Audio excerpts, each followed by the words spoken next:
नमस्कार दोस्तों, मेरा नाम है अभय भार्गव और इस वक्त मैं आपसे यानी कि टेली रिपोर्टर से बात कर रहा हूँ। पिता अपने आप में एक बहुत बड़ा शब्द है और बहुत अच्छा शब्द है। जब मुझे पहली बार इसकी स्टोरी के बारे में पता लगा तो मैं वाक़ई में एकदम से उछल पड़ा। मैंने कहा, "अरे यार, ये तो करने में मज़ा आएगा कि मैं उसका बाबा हूँ और मेरी आशी है।" मैं उसको सिर्फ़ आशी ही कहता हूँ, मुझे उसका असली नाम लेते हुए भी सोचना पड़ता है कि उसका नाम क्या है। तो बहुत अच्छा लग रहा है, बहुत मज़ा आ रहा है इस कैरेक्टर को करने में। अगर इस शो से मतलब किसी को कुछ सीखने को मिलता है क्योंकि हमारी 2 चीज़ें इस शो में जो मैं कहना चाहूँगा मेरी तरफ से कि एक तो हमने इस पे थोड़ा-सा ज़ोर दिया है गर्ल्स एजुकेशन के ऊपर। अगर हम उस लड़की को जिसको हम बहू बना के लाए हैं, अगर हम उसको अपनी बेटी समझने लगें, क्यों क्या है कि हम भी बेटी वाले हैं। हमारी बेटी भी कहीं शादी होके जाएगी, तो हम ये उम्मीद करेंगे कि हमारी बेटी को वहाँ प्यार मिले। बीते 13 साल से मैंने बाहर कहीं शो ही नहीं किया सिवाय बालाजी के, तो बालाजी मेरे लिए एक फैमिली बन गई है। बस मुझे वहाँ से सिर्फ़ फ़ोन आता है, मुझे कुछ पूछना नहीं पड़ता, सिर्फ़ फ़ोन आता है कि सर कल से शूटिंग है।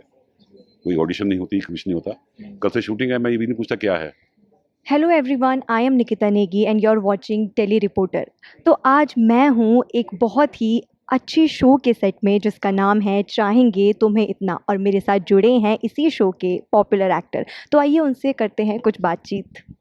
सबसे पहले सर, आपका बहुत बहुत स्वागत है टेली रिपोर्टर में। Thank you so much. आपसे जानना चाहेंगे आपके कैरेक्टर के बारे में। जितना भी हमने प्रोमोज में देखा, बड़ा ही स्ट्रॉन्ग कैरेक्टर हमें ये देखने को लगा। तो अपने कैरेक्टर के बारे में आप कुछ बताएं। हाँ, मेरा कैरेक्टर एक बहुत ही अच्छा पिता। हालाँकि पिता सारे ही अच्छे होते हैं। कुछ पिता अगर खराब निकले होंगे तो हालात उनको खराब कर देते होंगे, लेकिन अदरवाइज़ पिता अपने आप में एक बहुत बड़ा शब्द है और बहुत अच्छा शब्द है। जब मुझे पहली बार इसकी स्टोरी के बारे में पता लगा तो मैं वाक़ई में एकदम से उछल पड़ा। मैंने कहा, "अरे यार, ये तो करने में मज़ा आएगा।" मैंने पॉज़िटिव पिता पहले भी किया है, लेकिन ऐसा नहीं किया।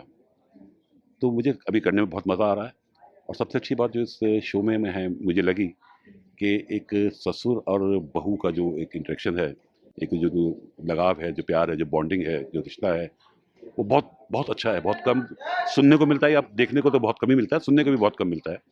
तो इसी वजह से मैंने फ़ौरन इस शो को लेना पसंद किया। मैं कहा नहीं, ये मैं करूँगा और अभी मुझे इतना करने में मज़ा भी आ रहा है क्योंकि जो मेरी बेटी बनी है आशी, उसके साथ वाक़ई डे 1 से हमारी बॉन्डिंग भी इतनी अच्छी हो गई कि मैं उसका बाबा हूँ और मेरी आशी है। मैं उसको सिर्फ़ आशी ही कहता हूँ, मुझे उसका असली नाम लेते हुए भी सोचना पड़ता है कि उसका नाम क्या है।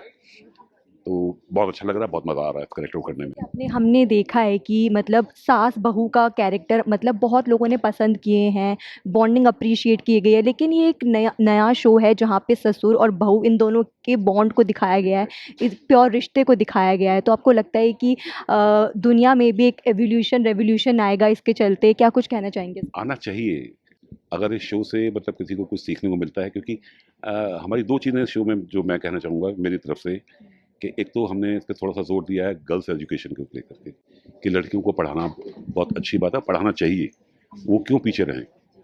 और दूसरा ये कि वाक़ई एक ससुर और बहू का जो रिलेशन है, वो एक इतनी अच्छे तरीके से हो सकता है, अगर हम उस लड़की को जिसको हम बहू बना के लाए हैं, अगर हम उसको अपनी बेटी समझने लगें। क्यों क्या है कि हम भी बेटी वाले हैं, हमारी बेटी भी कहीं शादी होके जाएगी, तो हम ये उम्मीद करेंगे कि हमारी बेटी को वहाँ प्यार मिले।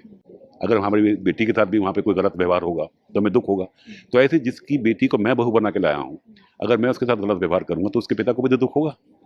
तो अगर हम ये चीज़ समझना शुरू कर दें कि नहीं यार, वो बहू हमारी बेटी है, तो मुझे लगता है कि कहीं किसी फैमिली में कोई रिश्ता कभी खराब होगा ही नहीं। जो क्योंकि मैं बहू को लेके बहुत सी अलग-अलग लोगों की सोच है कि सास-बहू और ये वो सब।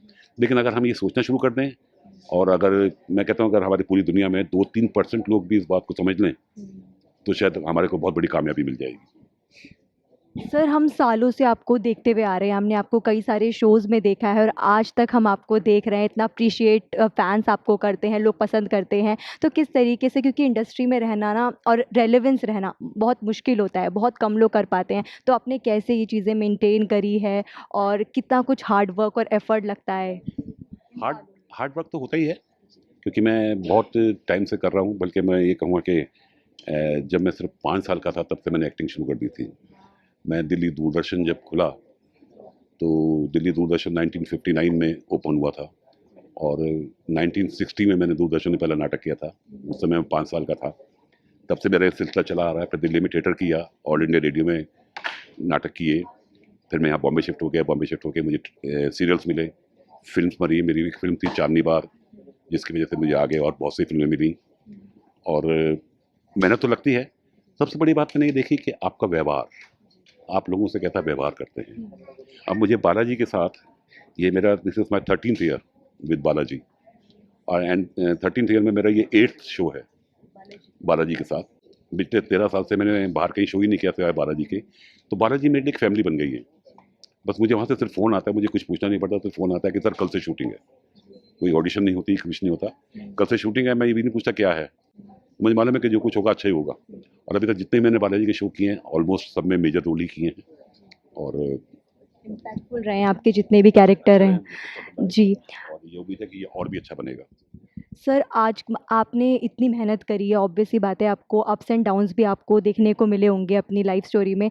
अप्स तो हमने बहुत सारे देखे, अपना लो जो आप शेयर करना चाहें फैंस के साथ, क्योंकि फैंस जो जो लोग हैं आपको देख रहे हैं वो बहुत जल्दी डिप्रेस हो जाते हैं, एंग्जाइटी इश्यूज़, आजकल लोगों में पेशेंस नहीं है, तो किस तरीके से वो खुद को मेंटेन करें, क्या कुछ टिप्स आप उन्हें देना चाहेंगे? सब्र बहुत बड़ी चीज़ है। और दूसरा ये कि हम लोग जब डिप्रेशन में आ जाते हैं ना, तो हम किसी से शेयर नहीं करते। अगर हम किसी से शेयर कर सकें ना, तो आपका डिप्रेशन कम हो जाता है। हमारे यहाँ पीछे काफ़ी ऐसे केसेस हुए जिसमें लोगों ने सुसाइड किया, हमारे एक्टर्स बिरादरी में ही। तो उसके लिए हमने कुछ ये सोचा है कि अगर आपस में मिलते जुलते रहें ना, एक दूसरे से अपना सुख दुख कहते रहें। जैसे बीच में मेरा काफ़ी लोअर फेज आया था। मेरी वाइफ भी एक्ट्रेस है, मेरी बेटी एक्ट्रेस है, मेरा दामाद एक्टर है, मेरी छोटी बहन एक्टर है, मेरा बहनोई एक्टर है, हम पूरा ख़ानदान एक्टरों का है, मतलब ख़ानदानी बदमाशी चल रही है। तो बीच में एक लोअर फेज आया था मेरा, जिस वक्त मेरे पास काम नहीं था और वाइफ के पास काम था। तो उस दौरान मैंने अपनी बहुत सी चीज़ों में कटौती कर दी थी कि मैं ये नहीं करूँगा, ये नहीं करूँगा, ये नहीं करूँगा। तो एक दिन वाइफ ने मुझे बोला कि क्या बात है, मैं आजकल देख रही हूँ कि आपकी कुछ चीज़ों की चीज़ें ब्रांड बदल गए हैं, आप हल्के ले ब्रांड्स पे आ गए हो, क्यों, क्या हुआ, काम नहीं है? तो मैंने कहा कि नहीं मेरे पास है ना। तो मैंने कहा, तो कहने क्या हुआ, कल को मेरे पास काम नहीं होगा तो क्या आप मेरे सारे खर्चे बंद कर दोगे? तो अगर आज आपके पास काम नहीं है तो मेरे पास है ना। तो ये एक जो एक पार्टनर मेरे को मिला ना, वो बहुत सपोर्टिव। तो ऐसा पार्टनर बहुत कम लोगों को मिलता है। और अगर नॉट ओनली पार्टनर, अगर आपको ऐसा दोस्त भी मिल जाए ना, तो भी आप संभल जाते हो। तो मैं लोगों से यही कहना चाहूँगा कि प्लीज़ अपने मन की बात, अगर आप कहीं कुछ अंदर से दुखी हैं, आप डिप्रेशन में हैं, तो प्लीज़ किसी के साथ शेयर कीजिए। शेयर करेंगे तो आपको हल्कापन महसूस होगा और कोई आप गलत स्टेप नहीं उठाएंगे। Thank you so much sir, it was lovely conversation with you. Thank you so much sir.